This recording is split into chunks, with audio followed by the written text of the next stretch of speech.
Also während wir das Essen vorbereiten, da können wir doch eigentlich schon mal anfangen. Was? Ja, wir nehmen ja schon auf. Ja, wir machen ja Filmaufnahmen. Eigentlich das Essen ist schon fertig. Das Essen ist dann auch gleich schon fertig. Es ist unsere bislang aufwendigste Außenproduktion. Das muss man auch mal überlegen. Ja, also eben. Und einmal mehr, der Frank macht alles und ich stehe so da, wie bestellt er nicht abkommt. Ja, Dafür aber gibt es als Entschädigung ein 3-Gang-Menü. ich weiß ja überhaupt gar nicht, guck mal, Papi hat auch wieder Produktionsangst. Ich weiß ja auch überhaupt gar nicht selbst, was ich tue. Ne? Ich muss ja dann auch ich improvisieren und sowas. Ich denke mir das alles so, aber es ist alles herrlich. So. Christine, Daisy, vielen, vielen Dank, dass wir hier sein dürfen. Ja, mega. Herrlich. Danke für die Antwort. Schön. Wir sind hier auf dem Waldplatz der Waldspielgruppe Waldeulen. Genau. Es ist ganz, ganz viel Wald und das sieht man auch. Ja, Ne? Also sprachlich viel Wald, ne? Und es ist insgesamt auch viel Wald. Und es ist fantastisch. Also bislang sind alle meine Töchter hier auch hingegangen. Also Und- das war mein Spielterritorium als Kind. Mit Äschli Ah, ja. mit dem Mette, Ja, da auf diesen Steinen, ja. immer raufgeklettert, Feuerchen gemacht, manchmal Blachen mitgenommen, wenn es geregnet hat. Ja, Ja. ja, ja. Genau, das haben auch andere Eltern gesagt. Oder Kinder, Ja. die da gewesen sind, haben die alle gesagt, ja, da habe ich Immer. gespielt. Das und war da das auf dem Beste. Stein. Gewesen. Das ist das Beste. Gewesen. Ja. Und unten am Bach sind wir auch der Hang ist auch mit voll Bärlauch im Frühling. Ja. Genau. Haben wir so- Jetzt da unten. Oder dort unten. Ja, wir sind auch da gewesen und haben eine grusige Bärlauchsuppe gekocht.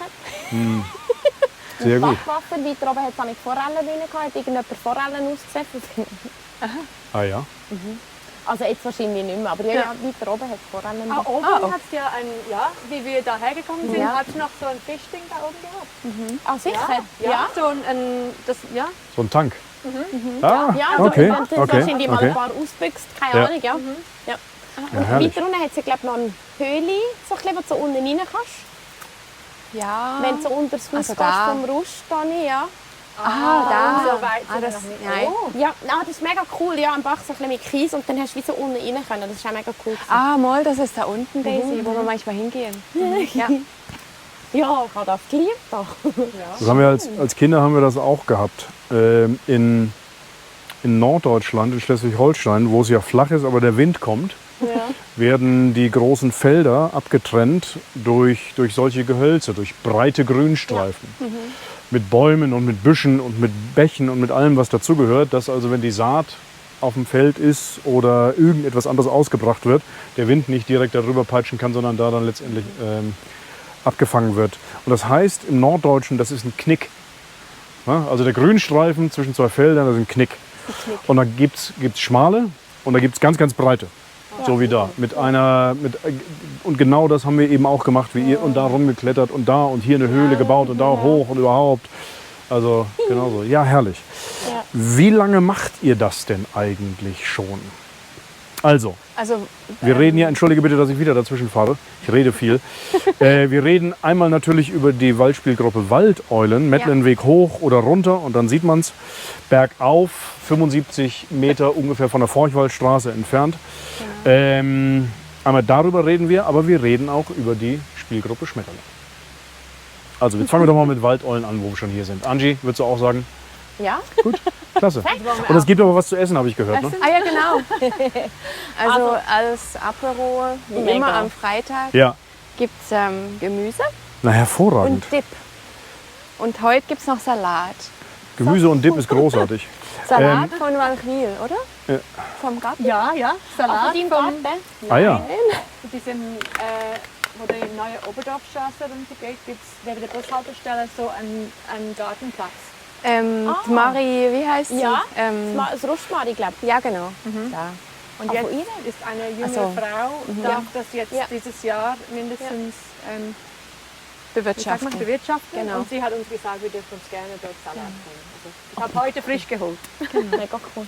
Also bedient euch. Super. Waldspielgruppe gibt es seit, wir haben vorher gerade überlegt, Ja, also vor 5 das ist Jahren. das fünfte Jahr, dass wir hier sind.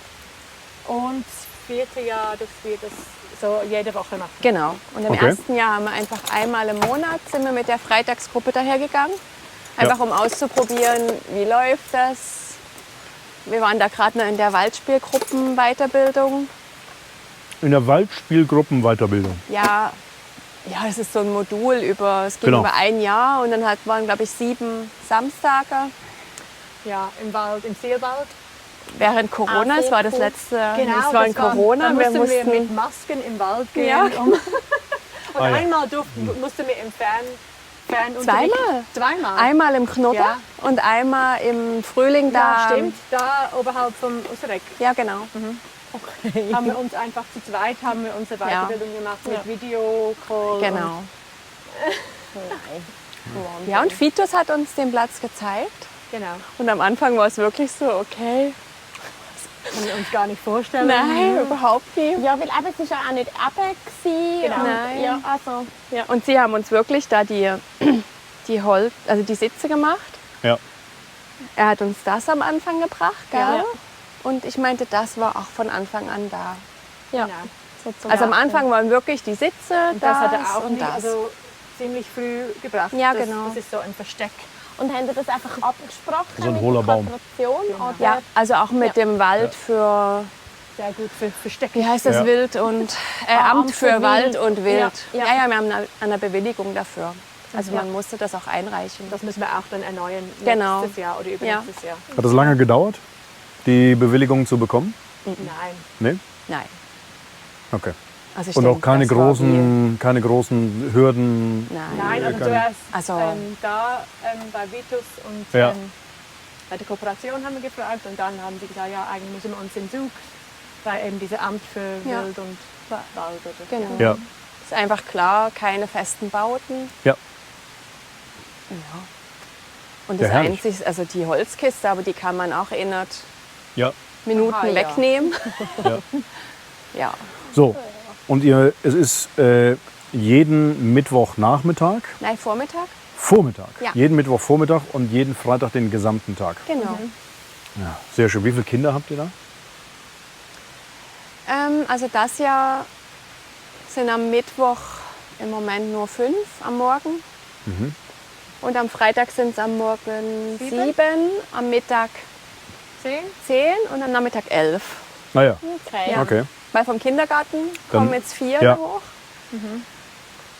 Und, Und wie letztes habt ihr Jahr. euch, also weißt, wie habt ihr euch gefunden? Im Muckiton. Ja, das stimmt. Ja. Ich habe mich, also eigentlich habe ich mich nicht angemeldet. Ich bin einfach gekommen mit stimmt. meiner Tochter. Ich habe einfach gesehen, es gibt Muckiton, das ist einfach wahrscheinlich in dem Kalender von der Ja. Gemeinde. Und habe gesagt, ja, ich gehe mal hin. Und dann war Christine die Leiterin von Muckiton. Vielleicht auch da nochmal. Christine hat 3 Kinder, 3 Jungs. Ja. Du hast auch 3 Kinder. Ja, Isabel ist gleich alt wie Christines Ja. zweiter Ja. Sohn. Und dann habe ich einen fast 13-jährigen, also ein fast 16-jähriger, fast 13-jähriger Bub Ja, und nochmal ein Bub fast 9 Jahre alt. ja, ja, okay. Aber eigentlich so richtig gefunkt hat sie Mucki noch nie. Also gefunkt. Eigentlich war es dann. Radio weiß viel, Sie hören es hier zuerst. Daisy war im Muckiton, aber wir hatten nie dort engeren Kontakt, oder? So richtig intensiv wurde das dann, wie die Spielgruppe von der Margret plötzlich zugegangen ist. Und wir haben natürlich auch beide Franzi gekannt. Genau, Franzi war so das. Ja. War Die Franzi, Vermittlerin. Benjamin. Ja, Haselloch. Wie habe ich sie kennengelernt? Ah, Ich glaube, waren, jemand hat mir Malis empfohlen, Ja. aber ich weiß nicht, ich weiß nicht mehr, wer. Ah, ist Franzi denn Franzi vom Haselloch. Haselloch, ja? Marlies hat eben Benjamin gehütet, währenddem dass ich mit Isabel ins Muckiton gegangen bin. Ja. Ja, okay. Ich bin jeden Donnerstagmorgen berghoch gefahren, habe Benjamin telefoniert bei Marlies und dann wieder runter Muckiton und dann wieder hoch, Benjamin abholen und nach Hause. Genau. Einfach, dass ich mal das letzte Jahr mit Isabel in Muckitonen, bevor sie in den Kindergarten gegangen ist. Ja. So, Und dann so richtig intensiv wurde unsere Beziehung dann, wie Margret plötzlich die Spielgruppe aufgeben musste. Ja. Und Moritz und Isabel waren beide Genau, dort. sie waren Ja. beide dort und der Spielgruppe, irgendwie, wahrscheinlich auch über Franzi, wurden wir angefragt, ob wir das übernehmen können. Aber eben, weil du hast ja eigentlich nicht mit Spielgruppen zu tun gehabt, wo du frisch auf Walchwil gekommen bist? Nein, ich habe ja im VfB Boden, ja. Ja. Ja, Habe ich 2 Saison. Und dann in der Asch noch. Und ich Genau, bin in der bei dir schnuppern. Ja, genau. Ja. Genau, in Ja, der ja. Asch. Und nachher, wo ich aber schon in der Asch war, habe ich schon 80% an einer Familie in Zug gearbeitet. Ah, okay. Und dann habe ich 4 Jahre Vollzeit-Nanny gemacht, bis sie halt mit Jona schwanger wurde. Ja. Eben. Vielleicht noch mal einen kleinen Einschub, Klammer auf, damit wir, was ich ja immer wahnsinnig interessant finde, auch noch mal die Familienverhältnisse bzw. die Verbindungen im Dorf dann letztendlich hinbekommen. Also du bist im Prinzip eine angeheiratete Tante von Irene. Genau. Ja, So, ein angeheiratete Tante. So von Irene. Syre. Ja, Syre. Ja, Syre. genau. So wunderbar. Ne? Das nur mal zu sagen. Ne? Damit auch, ich meine, unsere Verbindung gemacht Zuschauer werden. wissen das, ne? Dass, dass ich da immer hinterher bin, ne? Zu verstehen, wer ist denn eigentlich wer. Immer noch. Genau. Nach wie vor. Ne? Ja. Das, Also es ist manchmal auch für Walchwiler schwierig. ja, Weiß davon auch hat nicht. er. Ja, Aber jetzt haben wir es. Also Thies, dein Mann, ist von der Syre. genau.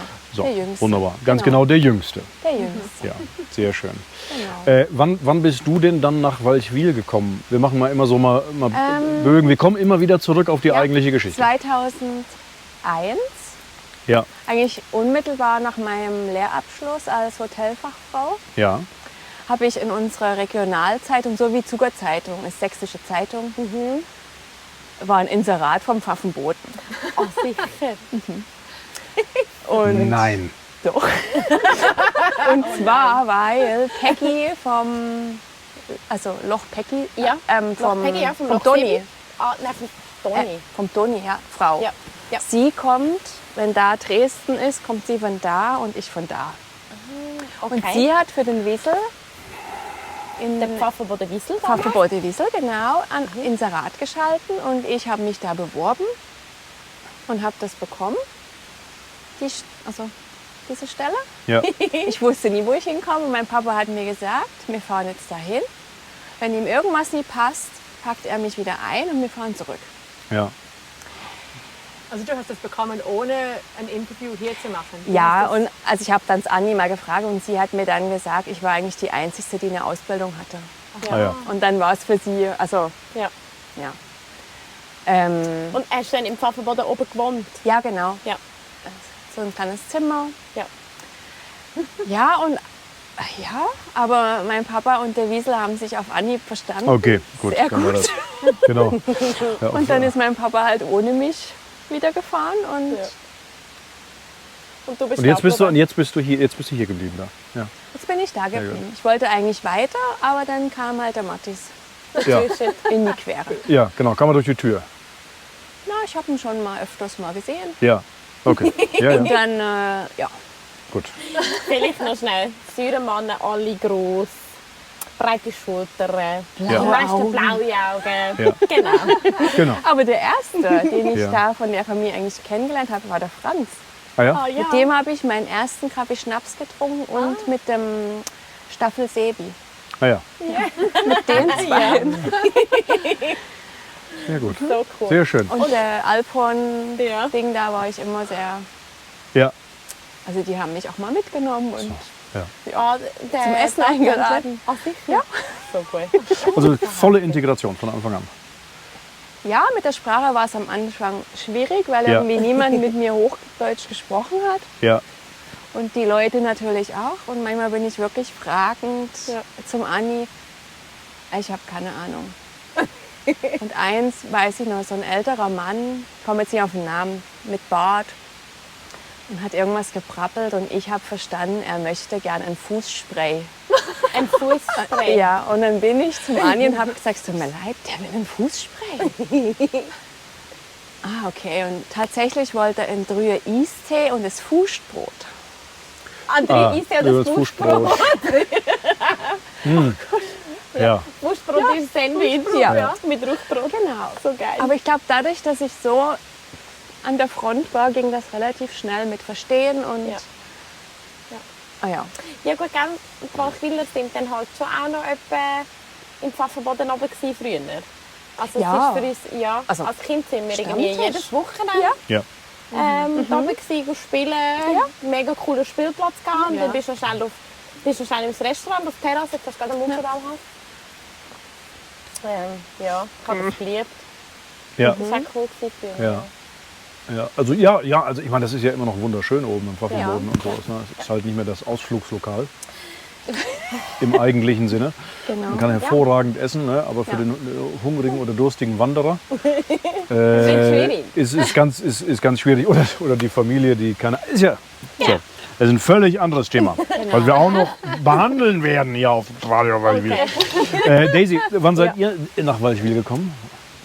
Wir sind 2007. Ja. Mein Mann ist auch von England. Ja. Ich bin von England. Wo genau aus England? Also wir haben uns in Sheffield kennengelernt. Ja. Wir waren beide dort an der Uni und ich bin Ja. auch in Sheffield eigentlich aufgewachsen. Okay. Aber ich habe auch an verschiedenen Orten Wenn wir Ja. mit dem in Salat und England so. gewohnt. Ach so, ja, oder so. Wenn wir Salat essen. Und ja, 2007 hat er einen Job bekommen bei Johnson Johnson Johnson im Johnson. Zug. Ja. Und für mich, also er hat sich gesagt, ja, jetzt habe ich, also zuerst ging es um überhaupt sich bewerben, oder? Und er hat gesagt, ja, das bekomme ich sicher nicht. Und hat es einfach gemacht, ja, mach doch. Und dann hat er die Stelle bekommen und für mich war das ganz klar, wir gehen. Ja. Weil Deutsch war immer mein Lieblingsfremdsprache in der Schule. Und Ja. dann habe ich gefunden, cool, jetzt kann ich mein Deutsch wieder so aus dem Estrich holen und ein bisschen verbessern oder viel verbessern. Ja. Ja.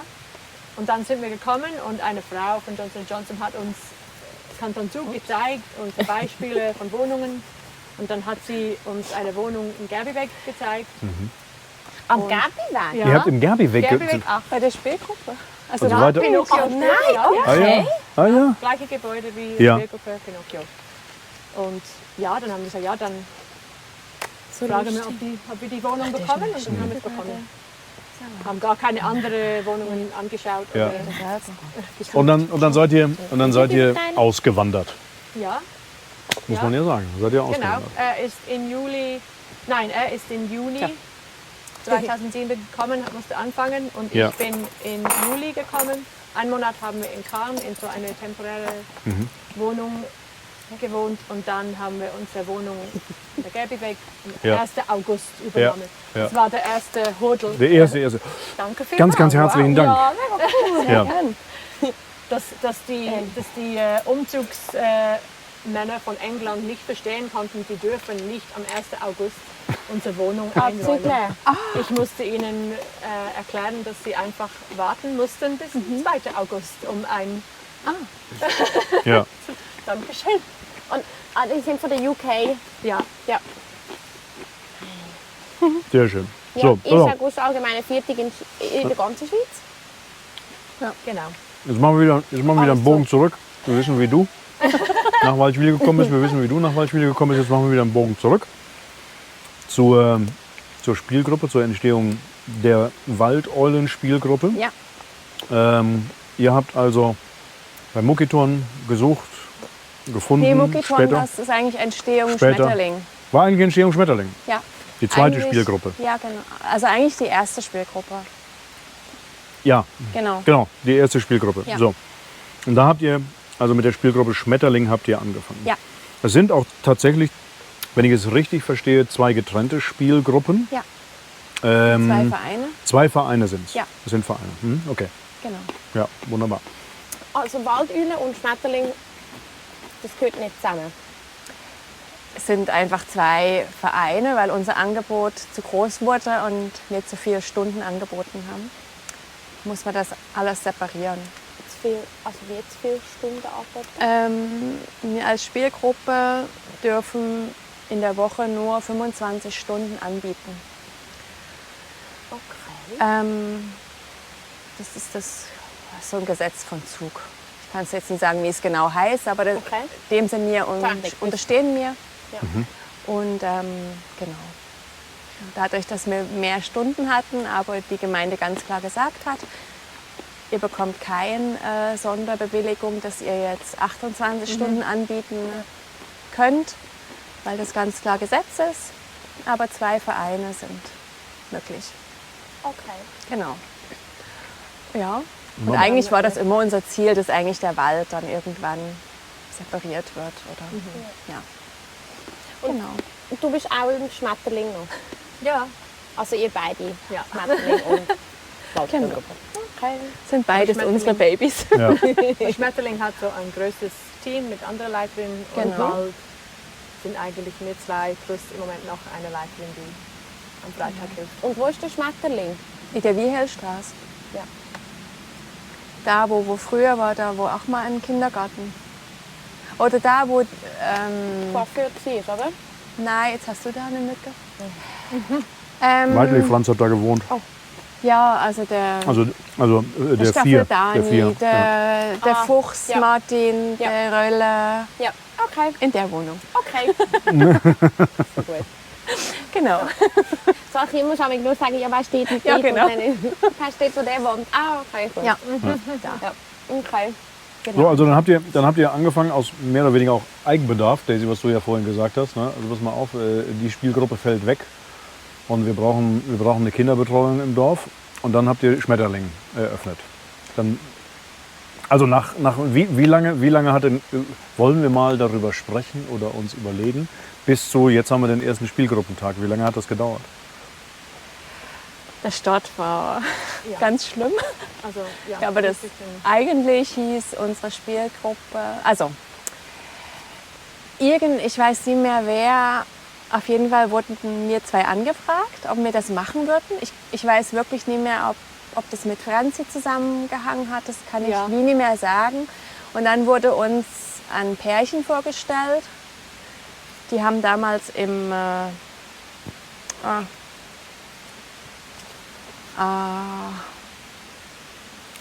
ja, komm nachher Berg drauf. irgendwo? Ja, Also im Berg oben? da, wo jetzt Martin wohnt. Ich komme jetzt nie aufs Boot. Wo der Ein Haus? Lessner, Oder nein, Eine Wohnung? Ein hinterm Bauernhof? Wolfgrübli. Okay. Ja, vielleicht kommt es mir nachher in den Sinn. Auf jeden Fall hat er da gewohnt Okay. und sie war Erzieherin. Und ich kann es heute nicht mehr nachvollziehen. Ich weiß nur noch, ich hatte ein mulmiges Gefühl. Mein Bauchgefühl hat mir eigentlich, oder hat uns eigentlich beiden gesagt am Anfang nein. Und dann haben wir gesagt, Und dann kam irgendwie... Aber das haben wir uns nicht erzählt. Nein. Wir haben nachher gesagt, man muss Ja, eigentlich ja. viel mehr Ja. zum Bauchgefühl Ja. und das auch den anderen sagen. So, oh. Und ich denke, der Druck von außen, hey, komm, macht, Ja. komm, mach doch. Und irgendwie selber das Gefühl haben, mal eigentlich, Es wär- ja. Ja. Ja. haben wir dann gesagt, okay, wir machen das mit denen. Und eben sie war Erzieherin und er hat gesagt, ja, er übernimmt eben all das Büro, Ja, genau. die Anmeldungen, die Kasse. Die Kasse. Hat er gesagt, ja, mache ich. Und wir waren eigentlich froh, weil das für Ja. uns so, oh Gott, ja, Ja. Kasse, keine Ahnung. Und dann ist die Spielgruppe Seestern entstanden. Eigentlich hieß sie Seestern. Ja. Okay. Schmetterling. Hieß Also zuerst zuerst- Seestern. Ja, genau, die hieß eigentlich Seestern. Ja. Ja, und es war eigentlich von Anfang an dann komisch. Er hat auch die Verträge mit der Bank gemacht und er kam dann zu mir. Ich sollte das unterschreiben. Aber ich sehe jetzt eher das Gute im Menschen, habe das unterschrieben, habe natürlich nie geguckt, was ich so richtig unterschrieben habe. Oder Ja. damals wusste ich nie, dass es eine Kollektivunterschrift gibt, dass es eigentlich besser ist, wenn Wenn immer eine Kollektiv Wenn- ist zum genau. Geld abheben. zum Geld abheben. Das war natürlich eine Einzelbevollmächtigung. Ja, und dann ging eigentlich so ein bisschen der Psycho los. Also es waren viele Kinder, die Ja. plötzlich ohne Spielgruppe waren. Genau. Und viele haben sich bei uns angemeldet für unsere neue Spielgruppe. Genau. Und eben, es wurden Rechnungen geschickt oder ausgegeben. Und er hat uns dann alle immer erzählt, ja, es ist noch nichts bezahlt worden. Oder? Oder Ich weiß. Doch, also ich glaube, es hieß auch, ja, es ist noch nichts auf dem Konto. Oder ja, und es sind ganz komische Sachen vorgefallen mit ihm. Plötzlich hat er, wo dann nur ein Kind da war, das mit mit nach Hause genommen irgendwie und ist dann wieder gekommen. Also es war Und einfach, das haben wir mitbekommen, genau. ja, irgendwie, es war einfach ganz merkwürdig. Und irgendwann bin ich zur Bank und wollte, Du hast einfach gefragt. genau, habe Ja. gefragt. Oder irgendwie habe ich es gesehen, dass das stimmt was nicht mit dem Geld. Kann nicht, Also ja. du hast gefragt und die Ja. haben gesagt, doch, es ist schon sehr viel eingezahlt worden. Genau. Aber gerade wieder, Und er hat permanent sich wieder Geld geholt. Und dann habe ich mit der Bank abgemacht, sie sollen mich bitte informieren, wenn wieder ein großer Betrag. Und dann haben die angerufen. Und dann bin ich hin und es war so, jeder hatte irgendwie Angst vor dem Typ, oder? Also so ein Respekt. Niemand konnte irgendwie sagen, hey, stopp. ja. Und dann haben wir eigentlich nur 2 Monatsmieten eingefroren, weil eigentlich durften wir auch nie das Geld, also du kennst ja besser aus. Uns wurde einfach gesagt, wenn wir das Geld jetzt da wegnehmen, Nehmen, ja, dann kommt sind wir er auch. und Oder kann er das wieder könnte- zurücknehmen. Also irgendwie, Ich weiß natürlich nicht, wie ihr das mit der Rechtsform habt, aber ja. weißt du was? Und dann Ja. haben wir gesagt, okay, jetzt frieren wir einfach 2 Monatsmieten ein. Und wie er das gemerkt hatte, dann war eigentlich alles weg. Und dann Das ist schon war das brutal. wirklich so ein... Und wie lange habt ihr das gemacht denn schon? Also Hey. das war eben, der Pinocchio ist in den Frühlingsferien plötzlich zugegangen. Nein, Sportferien. Sportferien. Sportferien war Aber das. schon der Margrit damals. Und ich glaube, das Ja. ging bis zum Frühlingsferien in dem Fall. Ja.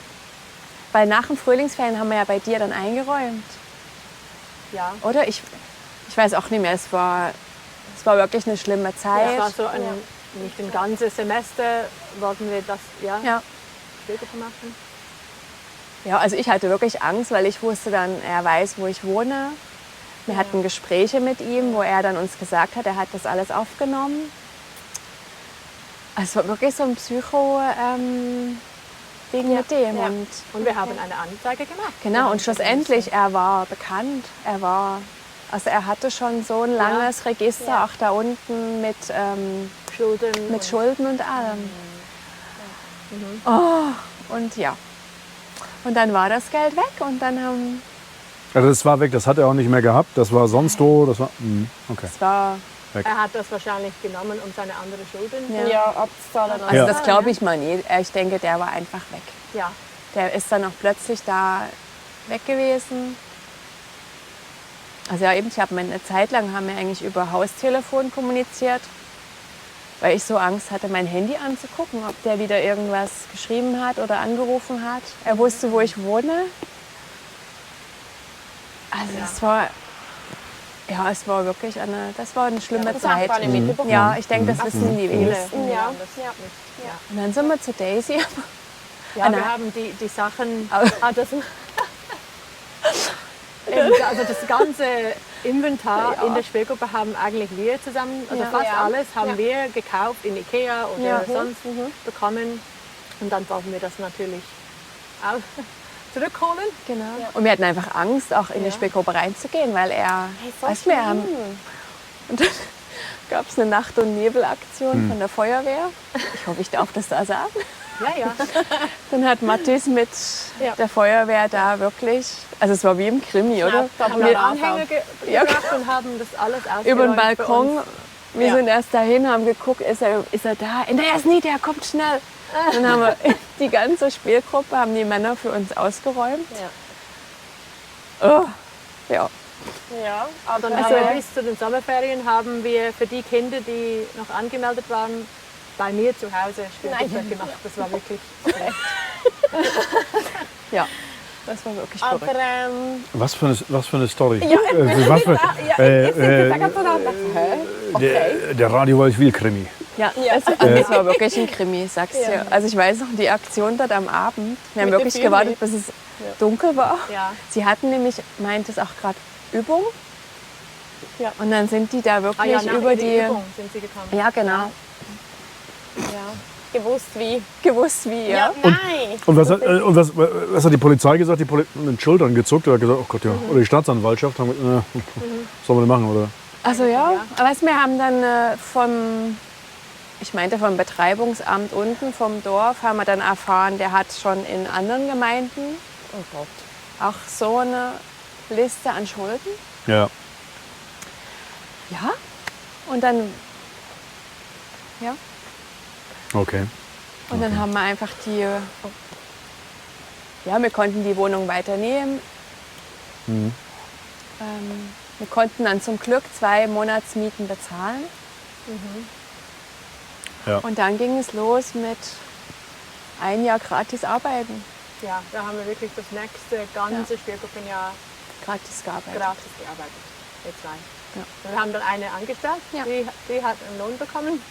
Genau. Ja, und ihr Und wir zwei, 2 ja, Lehrausgang. für nichts. Und Familie Rust waren auch sehr Ja. großzügig Ja, mit unserer sie Miete. haben- Und Genau. Sie haben uns da sehr unterstützt mit allem. Ja.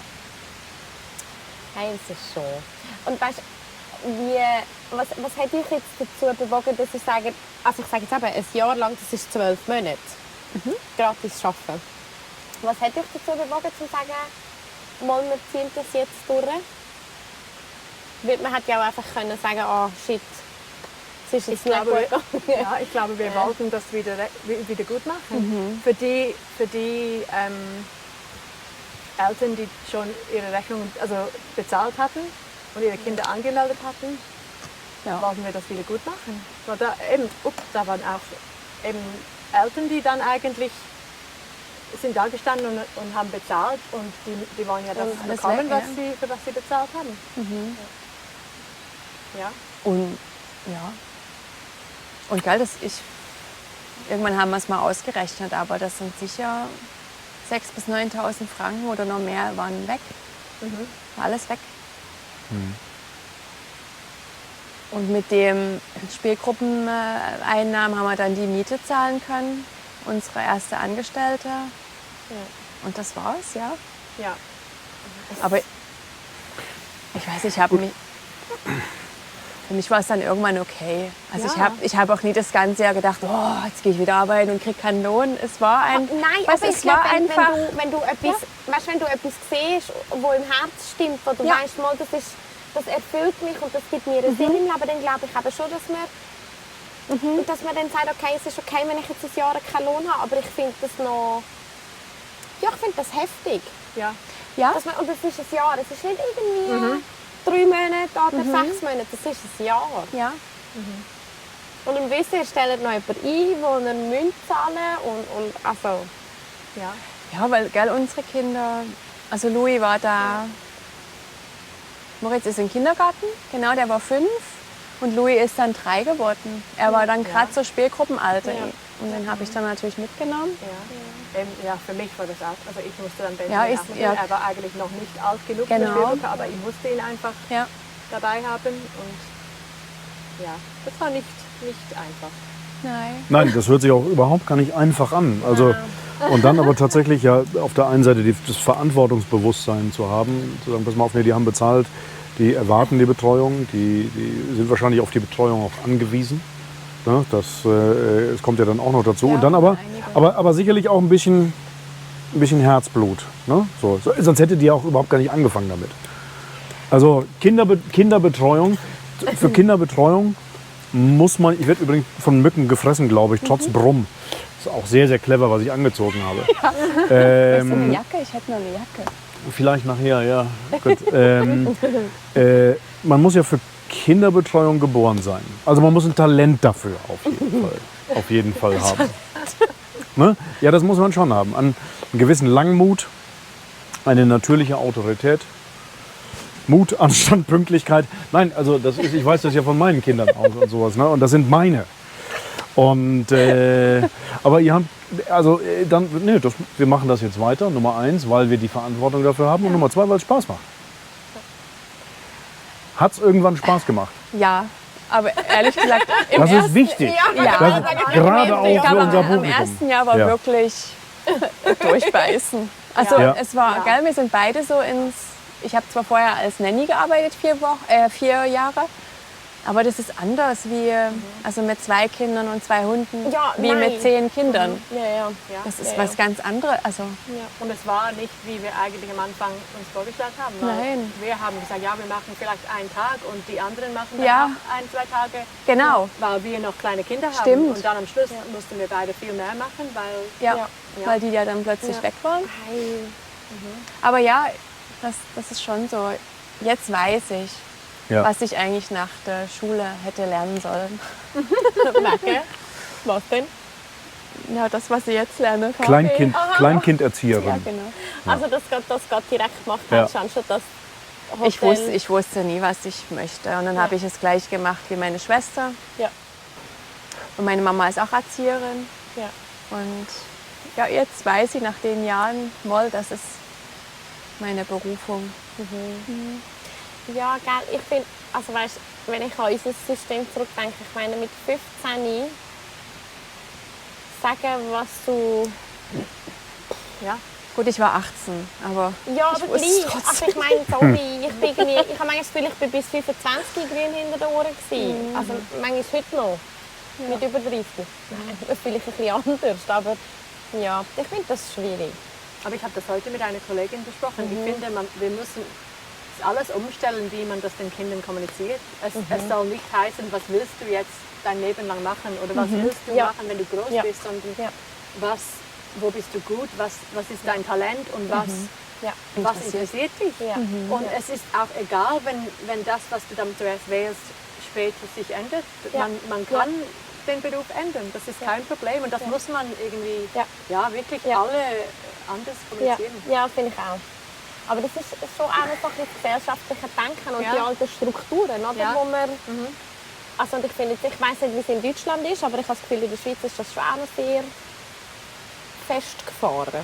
ich muss sagen, in Witz. In Deutschland, wir sind ja schon so ein bisschen hier, so ein paar Jahre. Ja. Ich weiß nicht mehr, wie. Wir sind alle Schweizer. Wir sind alle Schweizer. Und das, ab und zu werde ich das tatsächlich auch noch gefragt. Ich weiß nicht, das wird dir wahrscheinlich auch gehen. Ja, wie ist denn das in Deutschland? Weiß ich nicht.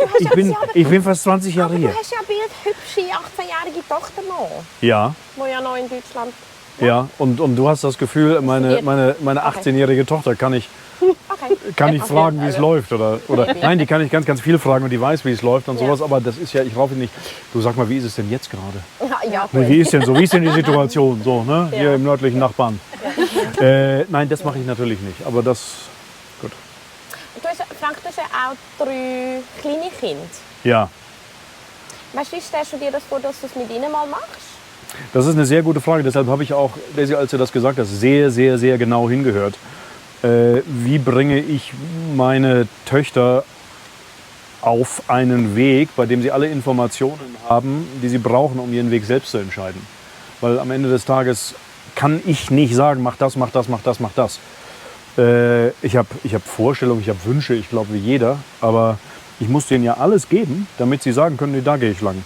Und dann, wenn sie rausfinden nach dem ersten, das war ein richtiger Scheißweg gewesen, dann auch zu sagen, nee, jetzt ist ein Scheißweg und jetzt biege ich ab. Also das ist die Idee. Und vielleicht auch vermitteln, dass es okay ist, wenn man rechts Ja. oder links abbiegt. Oder Ja. wenn man einmal anhaltet oder wenn man auch vielleicht einmal einen Schritt zurückgeht. Also, Aber das ist das Schöne am Schweizer System, sag ich mal. Du kannst ja ganz viele Wege machen. Und ich war jetzt gerade beim Elternabend in Bitz. ja. Und sie sagen das ganz klar. Guck, das musst du nie bis ins hohe Alter machen, sondern das ist der nächste Schritt. Ja. Das ist, Aber nein, das das ist nicht das bei mir im Fall Ende. noch ganz anders. Sondern, ja, aber es war Also. ganz toll. Also sie machen das wirklich super. Cool. Und eben, du kannst ja so viele Wege gehen. Also, Ja, aber auch das muss, so viele Wege bedeutet ja nicht gleich besser. Also viele Optionen, der Mensch kann ja mit vielen Möglichkeiten nicht so richtig wahnsinnig gut umgehen.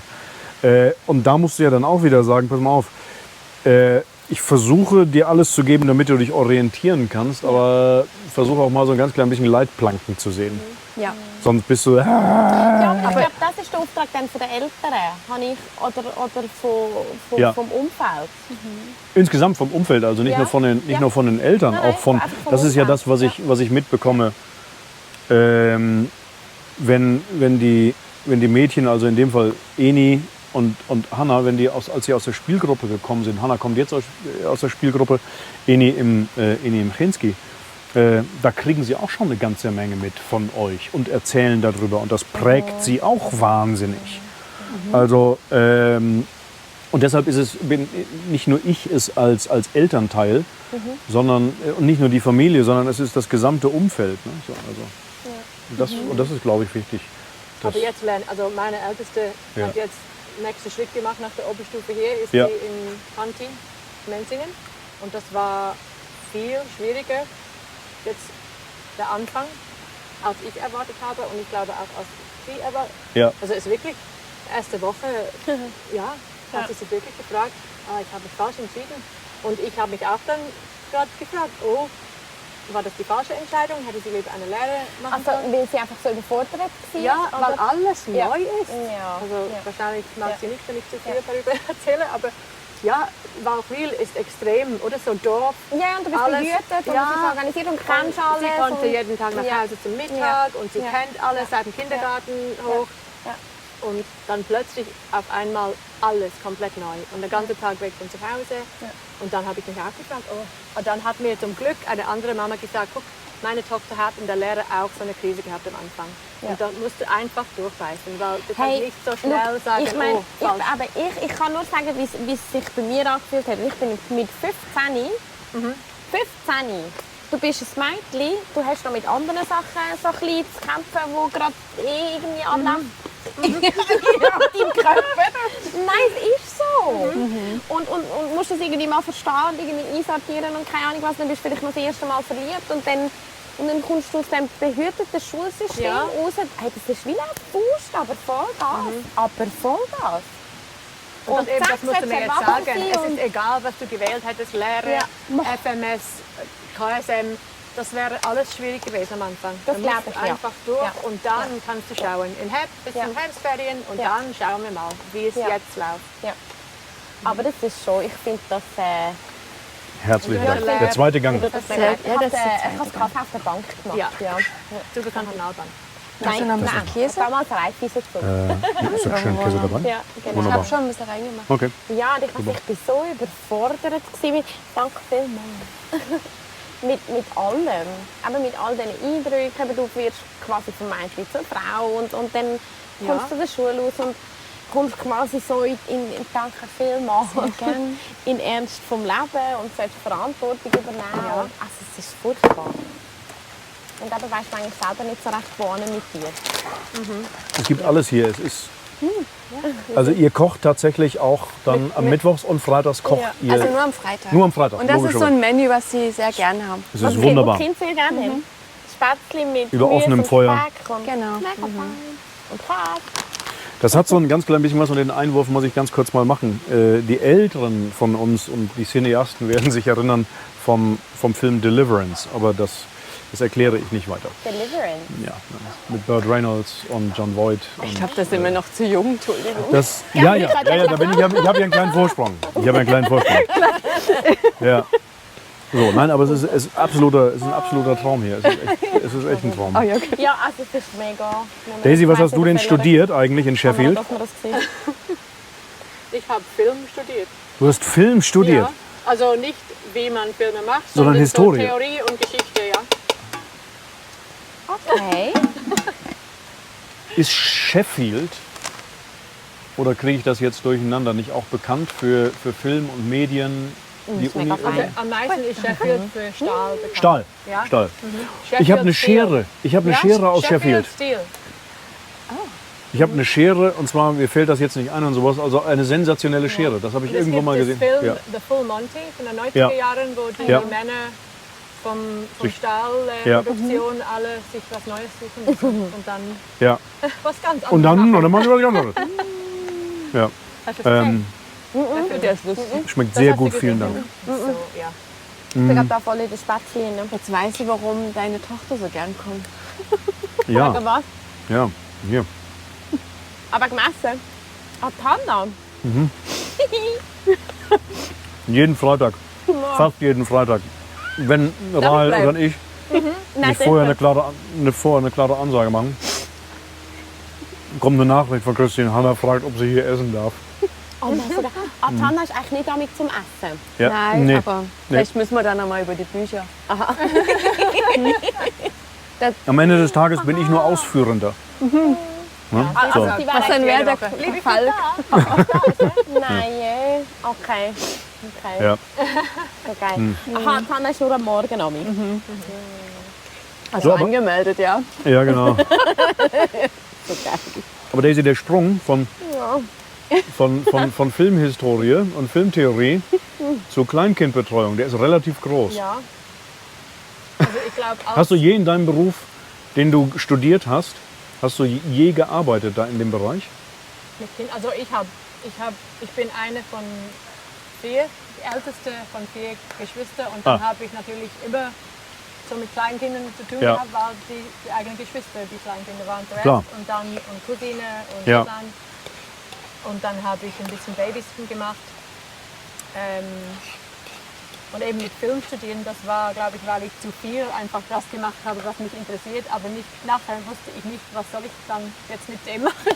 Hast du damit auch nie was gemacht? Also hast du nicht irgendwo... Nein, eigentlich nicht. Okay. Nein, schade, aber ja. Nein, nach der Uni bin ich dann mit John, meinem Mann, jetzt umgezogen, weil er einen Job bekommen hat in Leeds. Und in Leeds habe ich einen Job bekommen mit erwachsenen Menschen mit Beeinträchtigung, also geistliche und körperliche Beeinträchtigung. Ja. Das habe ich sehr gerne gemacht. Das habe ich finde das auch das schönste Fall, ja. Ja. Und das habe ich gemacht, bis John den Job hier bekommen hat. Und hier habe ich auch wie Christian als Nanny gearbeitet in Zürich. Ah ja. Da habe ich einfach was gesucht und habe eine Familie gefunden in Zürich, die haben eine englisch sprechende Nanny gesucht. Okay. Und ja, habe da teilweise da gearbeitet und nachher noch in Starbucks, einfach um mein Deutsch zu verbessern und noch etwas Geld zu verdienen. So gut. Ja. Und so habe ich wirklich schnell Deutsch gelernt. Ja. Ja, du hast gesagt, du hast es auch schon, sei deine Lieblingsfremdsprache in der Schule gewesen. Wie lange hast du es denn in der Schule gehabt? Also nicht lange. Ja. Nein, Deutsch war wirklich noch sehr. Also ich habe bei Stufe A1 angefangen, also wirklich fast am Anfang. Ja. Ja. Das, was du in England in der Schule lernst, ist nicht viel. Ja. Da kannst du sagen, ich heiße Daisy, ich bin 11 Jahre alt und ich habe einen Hund. Ja. So, ja. Und der Hund sitzt unter dem Tisch. Ja, Auf dem Tisch steht die Flasche. Nein, Und Ja. eine Blume so drauf. weit sind wir nicht gegangen. Ja. Ich möchte 5 Erbsen kaufen, oder? Ja, genau. Ja. Irgendwas, was Solche man, Sachen mussten wir üben. ja, was man nicht gebrauchen kann. Ja, sehr gut. Ja, das haben sie mit uns ähnlich gemacht. Ich glaube, Deutsch ist so eine schwere Sprache zum Lernen. Für mich eben nicht. Ich habe Französisch viel schwieriger gefunden. Okay. Ja, ich auch. Entschuldigung. Nein, aber Sorry. Französisch von der Grammatik genauso schwierig ist wie Deutsch. Oder? Eigentlich. Ja, Also vermutlich. Französisch finde ich mega kompliziert. Also, ich habe es zwar gerne gehabt, aber das ist auch, und ich höre es gerne und ich verstehe Ja. viel, aber Englisch ist mir auch, das ist mir viel einfacher gefallen wie Französisch. Ja. Französisch einfach, ich finde, ja, es klingt ganz anders, wie es aussieht. Auf dem Ja. Papier, also im Vergleich zu Deutsch. Deutsch ist ganz klar. Es gibt einfach klare Regeln und fast immer, Ja. Okay. fast immer stimmt das, ja, was du aussprichst. Wenn du die Regeln kennst, dann Genau, zum Beispiel alleine im Französischen das Wort Feuille, das Blatt. Keiner der Buchstaben macht so ein Geräusch, wie das Wort geschrieben wird. Feuille. Ich finde das, oder Feuille oder so. Guck mal, ich kann es noch nicht mal richtig aussprechen. Da seht ihr mal, ne, wie das ist. Feuille, Feuille, Feuille, Feuille. Nee, Feuille. Wie schreibt man das so? So, da, F-E-U-I-L-L-E. Fei. Genau. Feuille, Feuille, Fei. Feuille, Feuille. Fei. Feuille. Gut von mir. Feuille, Feuille. Ja, aber dann schreibt doch hin. Er schreibt doch hin. Man bringt doch nicht noch alle möglichen Buchstaben ins Spiel, die da überhaupt gar nicht hingehören. So, einerlei. Ja. So, und dein Mann Jonathan, der spricht ja auch so gut Deutsch wie du, ne? ja, genau. Jonathan? Nicht wahr? Ja. Na gut, das war nur ein kleiner Seitenhieb. Jonathan kommt demnächst auch zu Radio Waldwil und das machen wir dann aber auf Englisch. Ja. Oder Jonathan? Vielleicht auch auf Deutsch. Mal gucken, was ich dir alles aus der Nase ziehen kann. Das sehen wir dann. So, also. Der Vorteil ist, dass er das nicht versteht. Ja. Dann machen wir das mit Handzeichen oder mit Schildern. This is a cat. Das ist eine Katze. Irgendwie sowas. Ne? Das kriegen wir schon hin. Das kriegen wir hin. Also, Also wenn du das auf Englisch machst, dann machst du mit Untertitel für die Deutschsprechenden. No. No. we doch, können wir einfach anstellen. Das ist zwar nicht immer hundertprozentig treffsicher, also, aber du kannst alles lesen, das ist alles wunderbar. Keine schlechte Idee, oder? Dann können auch die Waldwille... Ja. Nein, also das auf jeden Fall. Das auf jeden Fall. Also, wir haben produktionstechnisch bei Radio Waldwil so noch einiges im Köcher. Ne? Also, da hinten ist noch eine Kamera. Ne? Das ist also nicht so, dass wir da stehen bleiben würden. Wir haben ja auch Teile des Abspanns schon geändert. Das habe ich gesehen. Rolling Credits Das haben habe wir ich jetzt. gesehen. So, ganz genau. Also Also, Vorspann. Spielgruppe, ja? Ja, beim Boris. Aber es ist gleich. Ja, das ist ja nun ein Spezial gewesen. Ja, also, Spielgruppe Schmetterling. So, und weil ihr da nicht genug zu tun habt, habt ihr gedacht, jetzt gehen wir in den Wald. Jetzt gehen wir in den Wald und wir nehmen Teile der Kinder mit. Genau. Ja. Aber Ich pass auf denke, wir mich. sind beide gern draußen. Ja, Und ich weiß nur, ein Spielgruppenpapa oder auch ein Kollege von uns hat mir mal gesagt, boah, in Immensee ist so eine tolle Waldspielgruppe. Und dort habe ich mir kurz gedacht, also du schickst jetzt nicht dein Kind nach Immensee. ja. Und dann sind wir irgendwie auf das Wald gekommen und haben die Waldspielgruppen oder Weiterbildung gemacht. Ja, und jetzt ist das eigentlich der schönste Arbeitsplatz. Ja. Für Nicht so uns schnell. Beide. Nicht so Ah, schnell. Entschuldigung. Nein. Das ist ja alles bitte genau so weitermachen. Ja. Aber da waren jetzt 2 Punkte. Also erstmal interessiert mich natürlich dann ganz besonders der Entstehungsprozess. Also man kommt ja dann nicht von einer Spielgruppe automatisch auf eine Waldspielgruppe, auch wenn man gerne draußen ist. Und dann habt ihr euch überlegt, das wäre doch mal was. Und wie seid ihr dann vorgegangen? Also habt ihr gesagt, jetzt lass uns mal in den Wald gehen und lass mal irgendwas suchen, wo wir das machen könnten? Oder? Ja, Glück da jemand. Ja? Benjamin und Finnegan.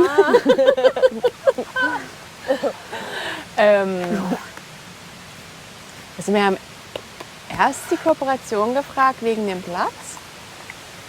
Ob die einen Platz hätten? Ja genau, ob es im Dorf, wenn möglich im Dorf. Weil geil im Berg, dann musst du einen Schulbus haben. Ja. Die alle fahren gern Ja. da hoch, Ja. je nach Wetter. Also bringen Mamis und Papis die Kinder am Morgen daher? Nein, wir treffen uns in der Wiehelstraße und laufen. Ah, okay, finde ich gut. Ja. Aber wie ganz genau das Prozedere war, also wir hatten sicher den Platz. Und dann Wie viele Plätze habt ihr euch denn angeguckt? Na, nur den. Es gab nur den. Aha, dann war die wir haben- Auswahl. Also für uns, wir haben uns schon andere Also ja, Plätze wir angeguckt. schon, aber offiziell Fitus hat uns einfach den Platz gezeigt. Er hat uns den Platz gezeigt, er hat von den anderen auch gesprochen. Ja, Ja. Aber wir sind schon gucken gegangen. ja, das stimmt. Dort, wo der Kindergarten Ja. manchmal geht. Und da oben, oberhalb dem Asterdeck, haben wir einfach geguckt und gesprochen. Und dann Und da war war irgendwann klar, dass das eigentlich der beste Platz ist. Genau. Weil in der Außereck, eben bei unserer Ausbildung, kamen doch permanent dort welche vorbei. Und dann haben wir Ich wollte gedacht, gerade sagen, nein. das kannst du doch gar nicht machen. Nein. Das ist ist schön, so- wie Ja. es ist. Zu Ja. offen. Zu, Ja. Ja. So, Und Ausbildung. Dann Ausbildung. Dann haben wir die Weiterbildung gemacht. Was passiert bei so also die geht wie lange?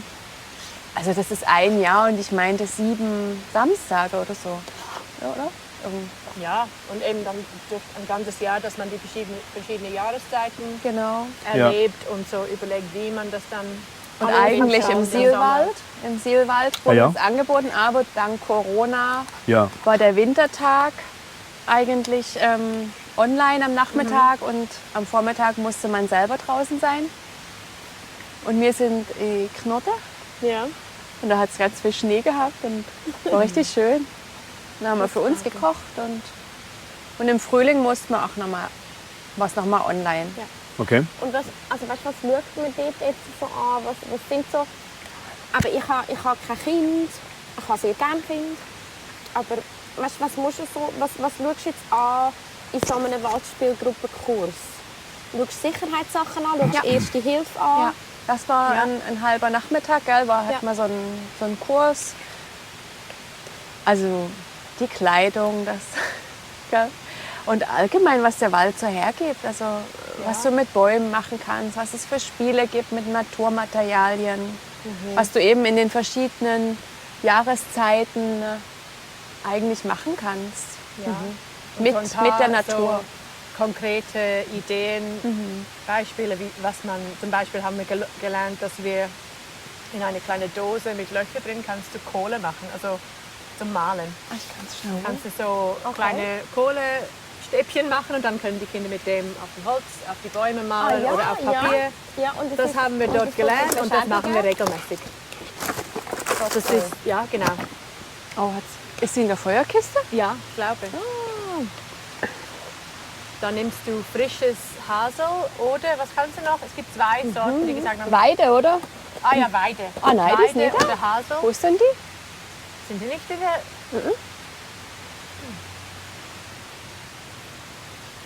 Ja. Genau, und dann musst du das schälen. Das muss frisch sein, das muss noch feucht sein. Okay. Dann kannst du das schälen und in kleine Stücke, so groß wie die Dose ist, schneiden. Also so lange Und dann- die Dose. Ja, also ja. Ja. Und dann im Blut, also nicht im richtiges Feuer, sondern wenn es ein bisschen... Blut Ja, legen. So gut. und dann einfach... Ah, wie cool. Ah ja. Ja. Und dann kann man da schön. Und dann könnt ihr... Ah, ja, voll. Also Holzkohle im Prinzip. Ne? So? Man kann sich auch anmalen. Ja. Oder Ja. man kann mit Wasser das mischen. Ja. Aber Hanna kennt das alles. Ja, ja. Kannst sie aber fragen. Ja, du, das sehe ich ja Die teilweise. Kinder dann haben Ja. sofort andere Ideen. Da haben wir entdeckt, man kann zuerst auf den Baum malen und dann kann man sich das Gesicht oder die Nase. Ah, ja, logisch, Dann ja. hat man so eine schwarze Nase. Aber direkt anmalen geht nicht. Ah ja. Ja, ist schwierig, ja. Ja. Ich glaube, nur auf dem Handrücken, da ging's. Ja. Ach, so lustig. Aber Okay. ja. Ja, also nicht nur mit dem Anmalen, sondern also Hanna, auch Eni und dann demnächst ja dann irgendwann auch Nele. Die beiden Älteren sind immer super fröhlich, super zufrieden, super kaputt zurückgekommen und gerade auch im Winter und im Herbst die Kinder nicht erkannt, weil sie so voll Schlamm gewesen sind und so und Alter, Papi, ich bin schmutzig. Ja, ja. Ich habe Bilder von Hanna, da denkst du, was ist denn jetzt los? Komplette Schlammpackung. Ja. Aber ein Spaß Ja, dabei, logisch. ne? Also großartig. Schlammrutscher.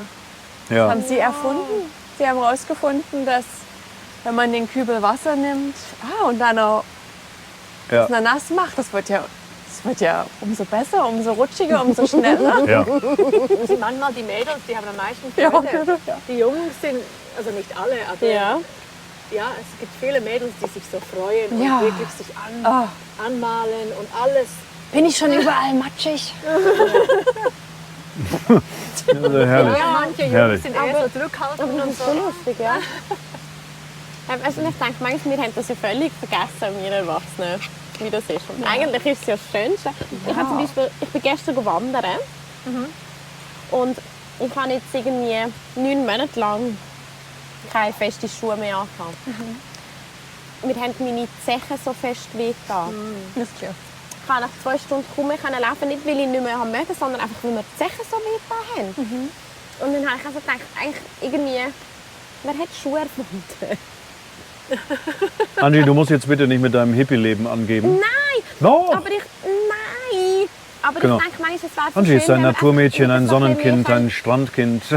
Und Also man kann auch barfuß daherkommen. Nein, Ja. genau, es geht. Also, Nein, ne, aber ich glaube, wir haben das wie so, ich habe manchmal das Gefühl, wir haben das wie so ein bisschen verliert. Aber mit der Natur, dreckig werden. Das stimmt. Sind alle, komm, kommt irgendwo das Dreckchen. Hui. ja, nee, das habe ich, Also das viele hab ich nicht dürfen mehr. auch nicht mehr. Viele Ja. dürfen nicht mehr dreckig werden oder lassen das einfach nicht zu, dass man... Ja. Mir bleibt aufgrund der Schmutzig Kinder ist. nichts anderes übrig. Ich habe nichts mehr, was sauber ist oder heil. Ja, das hat entweder Löcher und ist schmutzig. Schnudder. Ganz alles. Es ist alles so wunderbar. Nein. Nein, aber natürlich, Adi, du hast recht. Es ist nicht mehr schick, sich schmutzig zu machen. Und es ist, natürlich brauchen wir Schuhe, um auf das, was wir hingestellt haben, laufen zu können. Ja. Das ist so. Nein, aber das ist das, was ich 4 Wochen habe. Daisy. Das war das Schönste für mich. Weil du einfach, es ist nicht darauf angekommen, wie sehe ich aus. Es ist nicht darauf angekommen, wie sind meine Haare gemacht. Keine Schminke. Du hast ja keine schönen Fingernägel gehabt. Du hast einfach gebüßt den ganzen Tag, vom Morgen bis am Abend. Und ich bin dreckig und ich bin verschwitzt gewesen. Und ich habe, wenn wir Tierkratte Eier haben, müssen ausbuddeln. Das ist so ein Krampf. um die Eier aus dem Sand zu rennen. Du bist nur dreckig, du bist einfach von morgen bis am Abend dreckig. Du stehst auf und du bist dreckig von morgen bis am Abend. Aber ich bin der glücklichste Mensch. Ja. Schön. In diesen Filmen, ja, einfach mehr. Also wir sind eigentlich Nobody regelmäßig, gives gehen a wir fuck. da raus wie so Ja. Schlammeulen, aber Ja. Vielleicht wäre das, denkt ihr über eine Umbenennung? Genau, Schlammäulen statt Waldeulen. Ne, so, ich werfe das nur mal so rein. Vielleicht ist das ja eine ganz hübsche Idee. Ne, Schlammäulen. Spielgruppe Schlammäulen. Da weiß dann auch jeder, was los ist. Da darf niemand sagen, wie sieht denn mein Kind aus? Schauen Sie mal in den Namen, so sieht's aus. Ja, das ist herrlich. Herrlich. Also, ihr habt, wie war das? Am Mittwoch habt ihr 5 Kinder da ja, Moment, ja. im Moment. Und am Letztes Jahr hatten wir 15. Ja, 15. ja, letztes Jahr. Am Mittwoch. Ja. Ja. Sind viele Das im war Kindergarten, super. viele im zweiten Kindergarten, die Ja. kommen dann halt nicht mehr. Und dann Ja. haben noch 4 die Gruppe gewechselt. Ja. Ja, da war halt nicht mehr viel übrig. Ja. Für die Neuanmeldung jetzt, aber Ja. ach, wir sind da. Und was ist so beliebt? Der normale Kindergarten oder die Spielgruppe oder die Malspielgruppe? Das ist, Ich glaube, das ändert sich. Es ändert sich wirklich. Eben letztes Jahr waren sehr viel hier. Und auch das Jahr vorher, oder? War eigentlich viel für Wald. Und jetzt ist auch... aber es ist nie eine ganze Gruppe gegangen. Gell, wenn jetzt auch 6 geblieben wären Ja. und 5 Neuanmeldungen, dann bist du wieder bei 11. Ja. Es war jetzt wirklich der komplette, so viele bis auf gegangen, ein genau. Kind. Von 15 Kindern ist ein Kind geblieben. Und bis du dann das wieder füllst. Ja. Schwierig. Darf ich dann noch so ein bisschen aus dem Nähkästchen plaudern? So, was ist so der maximal grösste Aufreger, wo man sagt, wow, 6 Kinder oder manchmal mit den Eltern? Oder organisatorisch? Da im Wald. Ja, oder generell mit der Spielgruppe. Weil ich denke mir, die sind ja schon mit vielen Sachen konfrontiert. Es sind ja dann nicht nur die Kinder. Es sind ja manchmal auch Behörden, es sind ja dann auch die Eltern zum Teil. Ja, so allgemein, dass man für alles so kämpfen muss, sage ich jetzt mal. Da jetzt nie ins Detail gehen, aber ich finde, wir müssen viel für alles kämpfen. Irgendwie. Ja, Da in der Spielgruppe oder insgesamt?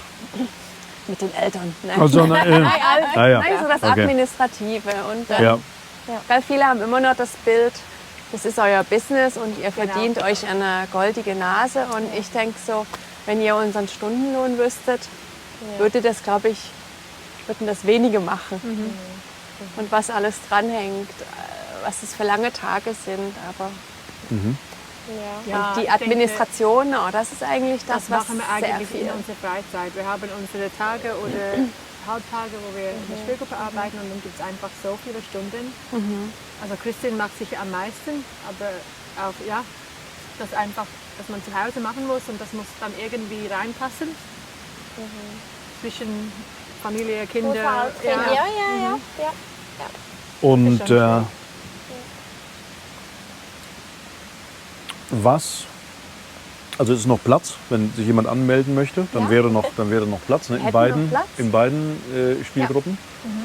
Ihr habt vorhin auch schon gesagt, es seid ja nicht nur ihr 2, sondern es hilft dann teilweise dann auch noch jemand an, hilft ja dann auch noch. Ne? Teilweise ist da noch jemand irgendwie so, der. Nee, Im Wald nicht. im Wald nicht. Nein. Und im Schmetterling? Sind 6 Angestellte mit uns. mit uns. Wow. Ja. Okay. Und eine, also von Serena, die Mama, die hilft uns seit Jahren in der Küche. Also sie wäscht ab, sie schnipselt das Gemüse. Ja. Also die Esther. Esther. Nein, Serena. Von der Serena Kreta. Aha. Gut. Serena Der am Rutsch. anderen- Ja, der macht Ja. der noch. Okay. Genau. Sie hilft uns. Mit euch Es wächst.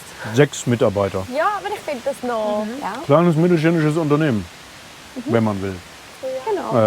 Nein, nicht nur, wie man will. Nein, Was soll also das? ich Nein. bin fast so beeindruckt, wenn ich jetzt, Nein, wenn ich ich bin höre, total. Also wenn ich jetzt so mitbekomme, was ihr gemacht habt und quasi aus dem Boden gestampft habt, weil ihr mitbekommen habt, eben, dass eine Spielgruppe zugeht und beide irgendwie Mamis von kleinen Kindern und dann gefunden haben, mal, komm, wir machen das und dann gerade einmal die ganze Ladung an Schlamm bekommen. Genau. Zum Anfangen. Und dann weitergemacht. Und Weiterbildungen gemacht. Und jetzt irgendwie eben 2 Spielgruppen daraus gemacht. Und 6 Angestellte. Ja. Und letztes Jahr haben wir in Schmetterling 10 Jahre Jubiläum. Ja. gefeiert. Das war wirklich, das war War toll. toll. Ja. Ja. Das war schön.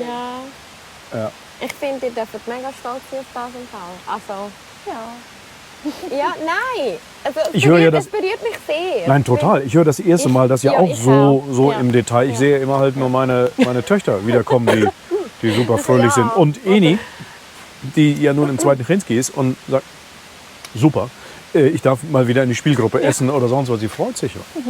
Gut, und Hannah sowieso. Ne? Das ist... Ja. Das ist so. Nein, das ist klasse. Was würde mich interessieren, was gibt es denn noch für Ideen? Habt ihr also Weiterentwicklungsideen? Von, ja, also Expansion. der Wald, was ist als nächstes? Der Seilpark. Oh nein, da bin ja. ich raus. Ja, nee, bei mir ist auch, darf möglichst nur irgendwie einen Meter. Ja, ja. Ganz tief. Ne? Ich bin da die für Geschicklichkeit mehr als genau. Ja, ja. Das Habt ihr noch Slackline. irgendwo was, wo ihr sagt oder Ideen, wo ihr sagt, Mensch, das wäre was, wenn wir das machen könnten?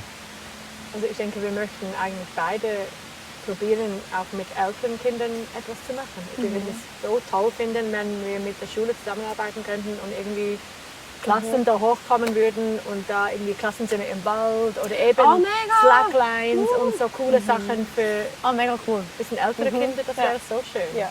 Und ich denke, viele Kinder, die die Schule nicht so einfach haben, die würden das so genießen, die würden davon profitieren. Ja. Und Also habt ihr, es ist- Nein, also das ist so für mich auch. Wo du mir gesagt hast, hey, wir gehen mit der Waldspielgruppe in den Wald. Und ich so, mega coole Idee. Also nur schon das. Und aber jetzt sitzt du so da und es ist einfach schön. Es ist einfach schön. Du bist in der Natur, die Bäume sind da, es ist gute Energie. Und es ist alles da. Es hat sogar ein WC. genau. Genau. Es hat Ja. ein WC. Es ist Unten alles läuft der da. Dorfbach lang. Genau. Genau. Mal lauter, mal leiser. Ja. Ja. Nein, also das mit Klassenzimmer im Wald. Habt ihr angefangen, das ist schön. Gespräche mal zu führen darüber mit der Schulleitung oder vielleicht mit dem Schulpräsidenten? Wir haben so unsere Ideen deponiert. Ja. Also ich bin ja im Elternforum und dann Ach so. konnten wir für das neue Thema der Natur auf der Spur für die nächsten 2 Jahre ist das ja Schulthema. Ah ja. Dann durfte ich da auch was ausfüllen und dann haben wir natürlich gesprudelt und Ja. wir haben das Angebot gemacht. Wir laden auch gern die Lehrer daher ein zum Mittagessen. Und wir haben Rückmeldung bekommen, dass sie das gern aufnehmen und sich melden und mal gucken, was daraus wird. Ja. Und Frau, also Noemi Vasella, Ja, die genau. Sozialarbeiterin, sie ist wirklich begeistert. Sie war auch zum Mittagessen Ja. Ja. hier und ja, also sie ist, glaube ich, auf unserer Seite mit. So, oder Ja. Sie hat auch Steht ganz hinter einen uns, tollen Bericht geschrieben und Ja. ja. das ist wirklich. Ja, so mein Projekt ist, ich träume schon lange von so einer Villa Kunterbunt da in Walchwil. Ja. Also, Ja. Villa Kunterbund, erzähl, wie stellst du Also das für vor? schon Kita, so Kinder- Kita und Spielgruppe unter einem Hut mit Garten, mit, wenn möglich, nicht so weit weg vom Waldstück da. Ja. Das ist so mein Traum. Und auch mit dem Herrn Nilsson, mit den Tierli. Nein, danke. Ja, nie gerade der Herr Nilsson, aber Ja. Herr Nilsson ist der einfach so Affe. das, Ja. es hat noch keine Kita da und ich finde, deshalb mache ich auch die Ausbildung. Ja. Das ist so mein Traum. Ja. Falls es Sponsoren gibt oder Hausbesitzer, Ja, also unbedingt. Ja. Ne? Bitte. ist ja da schwierig im Dorf. Och Gott, naja, es gibt ja einige, die ein paar Besitzungen haben, Latifundien in Waldwil. Vielleicht gibt es ja den einen oder anderen, der sagt, Mensch, wieso bin ich da nicht selbst drauf gekommen? Das kann ja sein. So, ne? Aber ja, es ist Ja. halt da in dem Dorf, finde ich, würde so eine Villa Kunterbunt so passen. Ja, voll. Weißt du, wo alles Also es passt integriert ist und Ja, ja. Kindergärtler auch noch kommen können am Nachmittag, so wie wir es jetzt haben. So die Altersdurchmischung ist wirklich sehr schön. Also das ist, Ja. immer schön dazu zu gucken, wie auch die coolsten Jungs, die dann in die Schule gehen, sich um die Kleinen streiten. Oh, darf ich sie jetzt an die Hand? Nee, ich hab sie jetzt. Ja. Also, ja. und ihnen helfen und ihnen zeigen und ja, einfach schön. Ja, und das ist ja auch so ein bisschen das, was wir off the records noch diskutiert haben, oder? Mit, dass es schon anspruchsvoll ist jetzt mit dem sehr hohen Ausländeranteil, den wir haben. Untereinander oder unter Kindern. Das ist so das Motto, weil ein Kundenbund, finde ich, würde sehr gut passen zu dem. Und ich glaube, wenn wir dann so ein bisschen Generationen mischen können, auch miteinander, würde wahrscheinlich auch ganz viel helfen, so zum, how do you say that? Durchmischen. Kontaktknöpfe und durchmischen und Das und wirklich wahre integrieren Leben. Und, ja. Gut, da wäre noch unser Projekt im Mütschi, oder? Kennst du? Weißt du Also das? das ja, weiß habe ich auch schon gehört. Ja, genau. Voll herzig. Ja, Erzähl bitte drüber. Ja, unbedingt. Das haben wir in 2016, Ja. glaube ich, angefangen. Ja. Meine Nachbarin und Gotti, von mein Jüngster, hat damals noch in Mütschi gearbeitet, in der so, wie sagt man, diese Aktivierung, ja.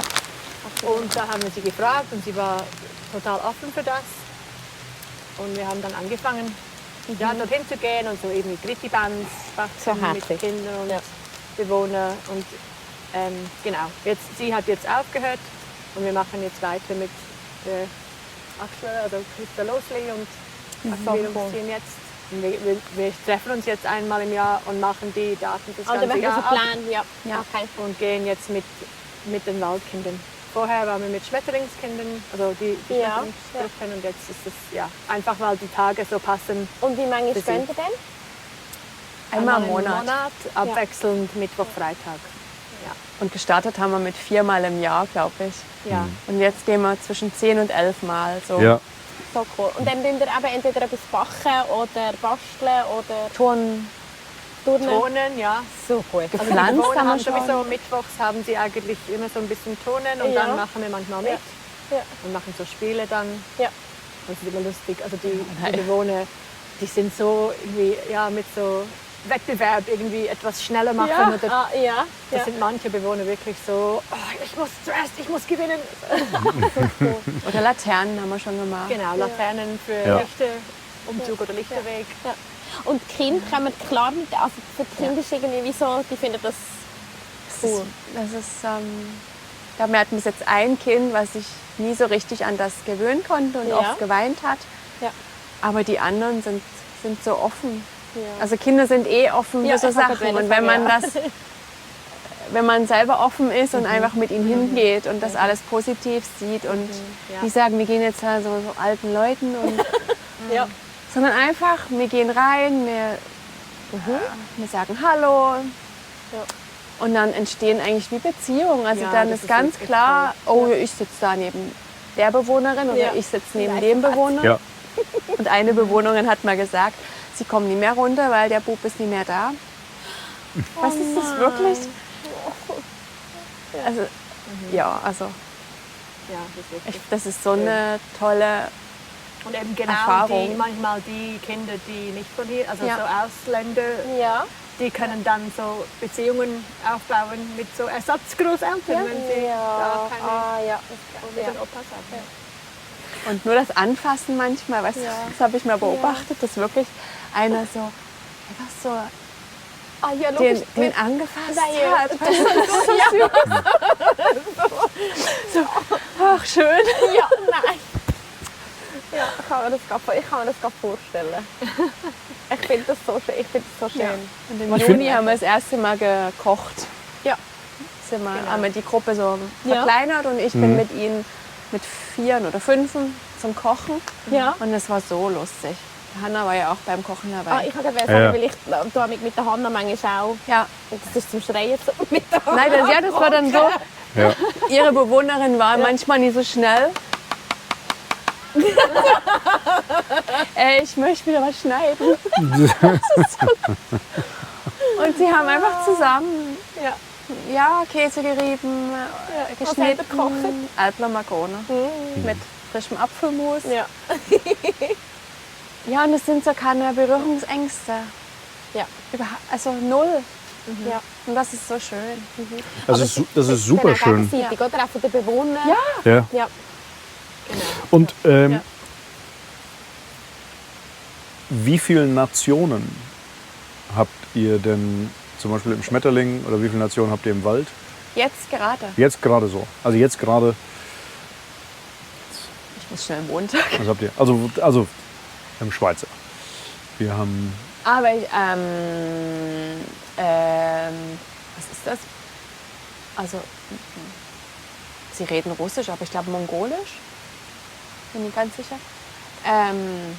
Auch von da oben. Vom Holzbau. Oder Na, zum Holzbau? Oh, Nee. das weiß ich gar nicht, wo sie. Das war ja gleich.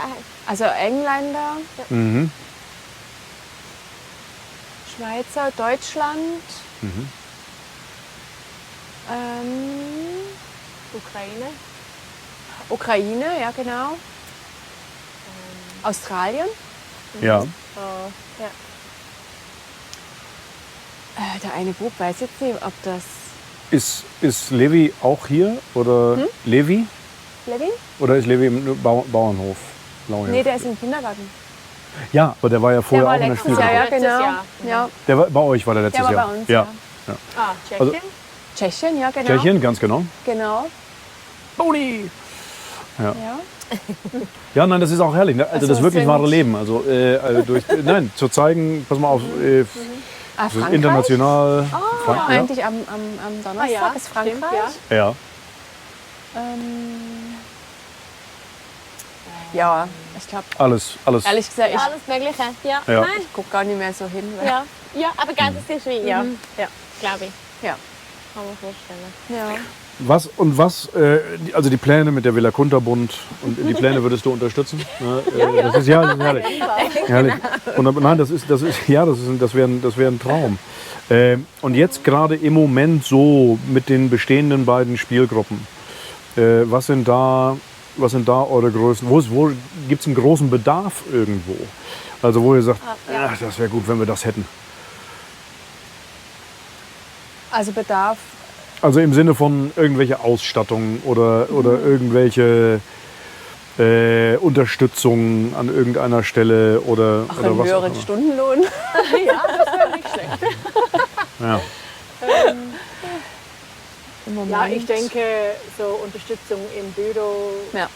Büro-IT-Bereich, das würde Ja. uns viel helfen. Ja. Homepage. Ich glaube, das nimmt uns viel Zeit. Ja. Ja. Also wenn ihr das alles so, habt ihr einen Treuhänder, der sich darum kümmert oder macht ihr das alles selbst oder wie macht ihr das? Also wir haben eine Kassiererin, die Ja. sie macht eigentlich die Löhne, das habe ich abgegeben, Löhne Ja. und die Jahresrechnung. Ja. Aber Rechnungen schreibt man selber. Also ich kontrolliere, ob die bezahlt haben oder nie. Mhm. Wir Ja. machen schon sehr viel selber. Und es wäre gut, wenn es da eine Entlastung gäbe und ihr euch mehr um die eigentlichen Spielgruppen kümmern könntet. Ja. Ja, das wäre schon. Also ja, Ja. vor allem fürs nächste Jahr wäre ich sehr froh. Ja. Ja. Und irgendwas an Material oder so. Ne? Also ich meine, jetzt haben wir Tausende von Zuschauern. Papier, ich weiß nicht, ich habe einen Schwung Papier, glaube ich, vorbeigebracht. Genau, Hast du den mal vorbeigebracht? den habe ich mal vorbeigebracht. Das ist zugegeben schon länger her, aber Ah ja, genau. Ja, also Papier sind wir immer froh. oder dass Stifte, jemand zum Beispiel vielleicht auch Farbe. mal sagt, pass mal auf, Mensch, ihr macht doch mal einen Ausflug und kommt mal zu mir, wir machen Ja, Ja, das wäre auch. ja. Ja, Das wäre Ja. auch schön, ja. das ist doch herrlich. Das ist sehr schön. Was ist denn eigentlich, uns ist ja ein 3-Gänge-Menü versprochen worden. Ein Dreigang. Oh, genau, richtig, genau. Jetzt haben wir die Vorspeise schon gehabt, Salat, Gemüse und Dip. Ja. Dann haben wir jetzt eben gerade gegessen. Ich bin auch satt, das ist herrlich. Und was gibt's haben wir ein Dessert? Was gibt's denn Leckeres? Es gibt rote Krütze. Nein! Rote Grütze. Ich habe noch nie Nein! rote Grütze gehabt. Und zwar mit dem Rezept, was du mir geschickt hast, habe ich nämlich eingekocht. Ja, Mit nicht. Kirschen von der Unterweid. Nein! Doch, Mit Kirschen von der Unterwelt. aber du hast ja gesagt, die Norddeutschen essen keine Vanillesoße. In Nee. dem Rezept stand Die Norddeutschen essen Vanillesoße. Das stimmt aber nicht. Also dann Milch gibt's oder Vanillesoße. Ich habe Sahne? Vanillesoße und ich habe auch Halbrahmen dabei. Pass auf, pass auf. Vanillesoße, das war natürlich. Also, es ist ein norddeutsches rote Grütze. Meine Frau, wenn sie das Wort hört, kriegt einen zu viel. Ja, also ich eben auch. So, Ich habe noch nie in meinem Leben rote Grütze gegessen. ja. Meine Frau sagt dann immer, du mit deiner roten Grütze. Weil das bei jedes Mal, wenn jemand fragt, könnt ihr was mitbringen? Ich sage, wir könnten ein Dessert mitbringen. Wie wäre es mit roter Grütze? So. Und das sieht man dann gleich ganz genau, das ist ein Fruchtkompott geliert. Ich würde im Fall sehr gerne abessen nachher. Und das gibt es jetzt und darüber bin ich sehr, sehr Oder nehmen die glücklich. das heim? Ja. Das wäre unsere Spülmaschine. Ah ja, Das ist, ich habe gedacht, irgendwie wäre es so mit Wasser. rote Das Grütze. haben wir am Anfang gemacht und dann muss man sagen, das ist Fett. Okay, ja. Ja, genau. Dankeschön. Ich dachte So, mir, also pass auf, ich mache dir eine Freude, Frank. das ist ja... Mir fehlen die Worte. Genau. Das ist ja eine Sensation. Kaffee oder Tee dazu anbieten? Also ich hoffe, das schmeckt da. Oder kein Kaffee? Ja, das wäre... Ich bin ganz... Kaffee oder Tee? Nee, ich kann nicht. Nee, wenn ich jetzt... Nee. Aber gar kein Kaffee? Nee, gar kein Kaffee, gar kein Tee. Das ist hier unter Vollausstattung. Kaffee, gern. Tee, Essen, warm, kalt, mit allem, was dazugehört. Und das ist echt super schön, wenn man hier steht. Ich weiß nicht, ob man das so ein bisschen einfängt vielleicht. Man sieht keine Häuser drumherum. Man kann auf den See gucken durchs Dickicht, durchs Unterholz. Unten läuft der Bach. Schöne Kulisse. Herrlich. Es ist traumhaft. Wie soll ich dir das antun? Absolut traumhaft. Aber einfach da ins Kühlfach, im Kühlschrank. So, wir nehmen ja immer noch auf. Ne? Ich weiß nicht, wie das mit euch aussieht, aber Ja? nein, also Bleib nur zwischendurch- sitzen. ich helfe ja sehr gern. Aber mir zu wird ja nicht viel gesagt, in der was. Küche. Genau. Und dran gerochen, ob noch gut ist, oder? Ich riech es. Mein Papa sagt immer, Ja. musst du überall riechen. Aber Ich mache das auch. Ey, das ist, und Jona macht das genau gleich. Ja. Der macht ab und riecht erst mal. Und genau. Man das weiß ja ist- nie.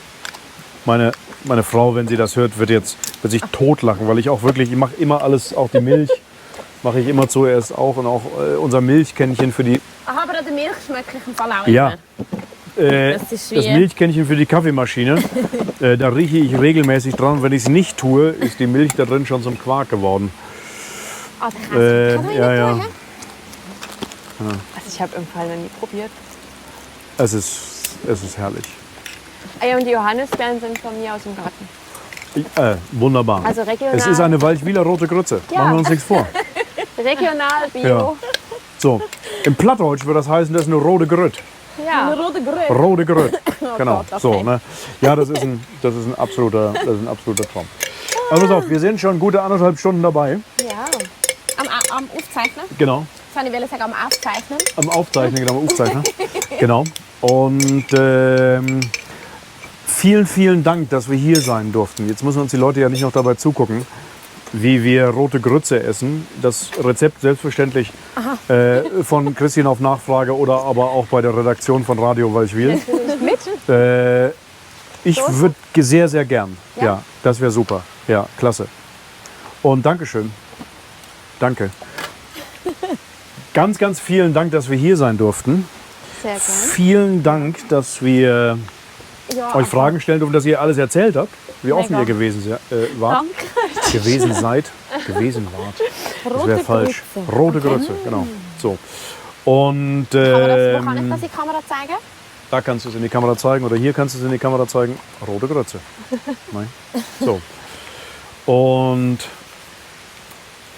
was ich gern mal machen würde, ist tatsächlich wiederzukommen, wenn die Kinder hier sind. Aber da müssen wir natürlich immer ein bisschen vorsichtig sein, weil viele Eltern das vielleicht überhaupt gar nicht wollen. Genau. So. Aber das können wir ja mal so, Kann man so locker, dann vielleicht im Winter kann man das ja dann mal so ins Auge fassen. Das könnten wir ja gern. mal machen, ne? Das wäre was. Christine, ganz, ganz herzlichen Dank. Daisy, ganz, ganz herzlichen Ja. Dank. Mega. Sehr gern. Ja, nein, also ich bin Ja. ich liege heute Abend völlig beseelt ins Ja, Bett. ja, es ist ein absoluter, Also heute hat der absoluter Frank Traum. mich eben so ein bisschen überrascht. Wieso? Weil ja, wir haben da manchmal lade ich Gäste ein und er hat keine Ahnung, wer das ist und um was das es geht. Und heute bin ich jetzt so daher gekommen, eben so, hä? Ja, okay, aha, ja, alles gut. Und Ja. Schön. ja, und ich liege heute Abend völlig beseelt ins Bett. Das war mega Schön. cool gewesen, ja. Und ich habe es Ziel. probiert. Es ist rote Grütze. Das ist rote Grütze. Ja, ja. Es ist rote Grütze. Nein, das ist, oh, wie herrlich. Also guck, ich schenke Ich dir freu das mich so sehr. Glas. Ich habe Ja. noch ein zweites mitgebracht. Eingekocht, herrlich. sterilisiert. Ja, Wie zu Omis Zeiten. ach, wunderbar. Christine, ganz, ganz herzlichen Dank. Ich freue mich so sehr. Also das Ach, kann wie man schön. so eine große Menge machen und Ja. dann Genau. Und dann kann man das essen. Und das gab es bei uns tatsächlich eigentlich, obwohl es ja auch mehr ein Sommerdessert ist, es gab es eigentlich immer im Winter, lustigerweise. Ah, wirklich? Rote Grütze. Bei uns gab es das an heißen Tagen Ja, als Nacht. Also, und was ist jetzt Als das oben Snack drauf? komplett. Ist das Rahm? Nee, Ja, das- oder als Vanillesoße. das ist Vanillesoße mit Rufpudding. ja, so Pudding. wunderbar. Hol ich aus Deutschland. Oh, wunderbar, herrlich. Aber ist mega fein. Also, ihr Lieben, ganz vielen Dank. Wenn jemand mehr Informationen über die Waldspielgruppe oder aber die Spielgruppe Schmetterling haben möchte, im Internet